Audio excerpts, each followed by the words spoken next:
Copena TV, une chaîne de télévision qui commence très modestement et qui a pour but de vous faire découvrir la richesse de notre patrimoine historique qui mérite d'être mieux connu, d'être mieux valorisé à travers nos sites, à travers nos héros, à travers nos histoires extraordinaires. Et ce patrimoine historique concerne bien entendu en priorité la Guyane, mais également le reste de l'Amérique du Sud, les Antilles, la Caraïbe, et bien entendu remonter le fil de l'histoire jusqu'à l'Afrique. Ensuite, nous allons également parler de notre extraordinaire patrimoine culturel que nous avons ici en Guyane, à travers différentes communautés qui doivent faire communauté de destin. Et pour faire communauté de destin, nous devons repartir sur des bases saines, y compris aborder des sujets qui ont été difficiles et qui sont encore difficiles aujourd'hui et qui prennent leurs racines dans notre histoire qui a été parfois difficile. Mais il est important que l'on puisse apprendre à mieux se connaître entre les différentes communautés qui sont en Guyane. Ensuite, nous allons également parler, au cours des différents sujets que nous allons aborder, eh bien, nous allons parler de notre patrimoine naturel. Notre patrimoine naturel, c'est évidemment cette extraordinaire biodiversité. Ce sont toutes ces plantes, plus de 5000 espèces de plantes en Guyane.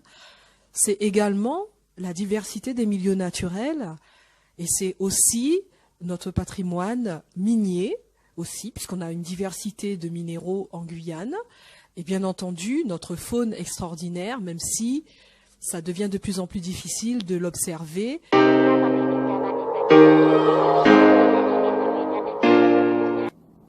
Aujourd'hui, nous allons aborder un sujet qui est délicat, c'est la hiérarchie de couleur de peau au sein de la communauté des afro-descendants dits créoles. On aura le temps d'étudier ce terme, on va dire afro-descendants, ou on peut dire, je vous propose le mot moon, puisque moon, on connaît ce mot, ça veut dire personne. Et donc, les moons, c'est-à-dire, entre guillemets, les créoles, eh bien, il faut savoir qu'historiquement, il y a eu véritablement tout un système d'aliénation qui a été mis en place pour pouvoir hiérarchiser les différentes couleurs de peau. Et on voit qu'aujourd'hui, dans notre vie actuelle, ce phénomène est encore une problématique, génère encore des souffrances et se traduit à travers des discriminations. Ces discriminations, parfois dans la famille, peuvent aller jusqu'à l'extrême, le rejet d'un des membres de la famille qu'on va juger trop foncé de peau. Et on se rend compte que ce phénomène a des vagues et se manifeste encore, par exemple, quand vous regardez les clips, vous voyez, très peu, ça commence un peu à changer, mais à la base, le jeune homme qui est amoureux d'une belle femme, automatiquement, cette belle femme va être très claire, aura des cheveux ondulés, etc. Donc, en fait, et on se rend compte que ça génère encore des phénomènes qui nous concernent aujourd'hui.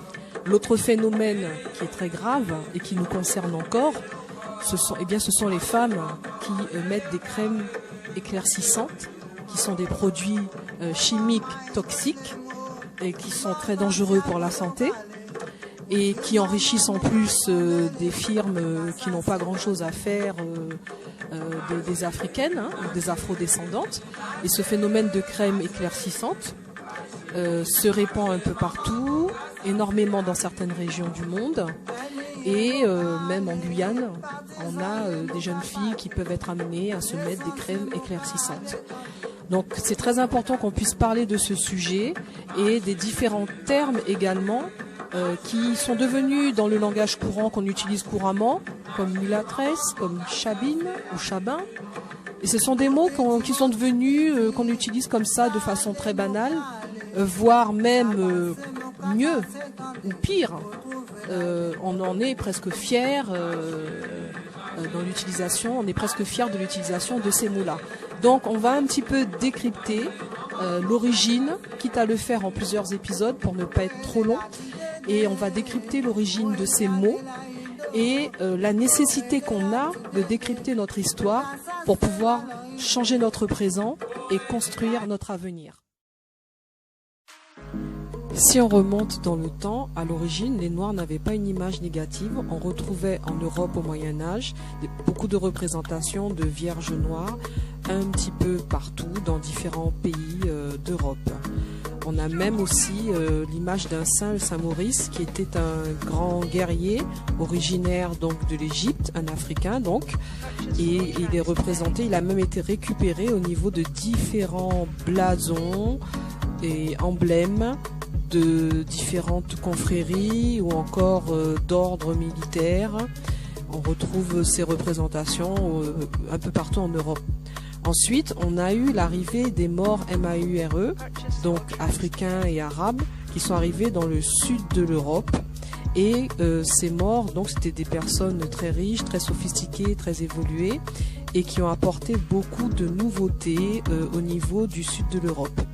Ensuite, les Européens ont commencé à voyager et à découvrir des produits qui étaient nouveaux pour eux, comme les épices, l'or, le cacao, qui était un nouveau produit, une nouvelle boisson, avec le sucre de la canne à sucre, bien sûr, pour sucrer cette boisson-là. La pomme de terre, qui vient d'Amérique, comme vous le savez, différentes variétés de pommes de terre. Et pour se vêtir, le coton.